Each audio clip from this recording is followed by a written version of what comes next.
šiandien, kas dar nežinot, yra tokia didelė diena, va šeštadienis 8 val. Ryto. Mūsų draugas išvažiuoja siekti Lietuvos rekordo.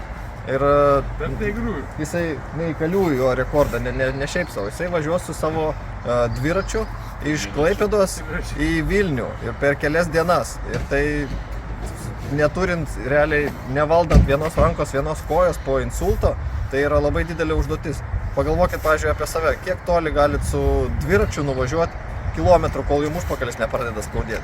Kelis kilometrus, ten 20, 30, kelias valandas, o važiuoti 3 dienas į vieną pusę ir neturint vienos rankos, vienos kojos ir paskui dar atgal.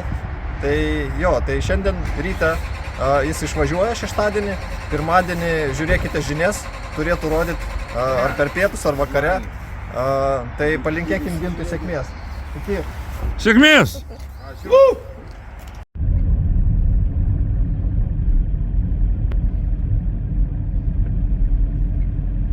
Štai kaip išvažiuoja Gintas į kelionę. Iki!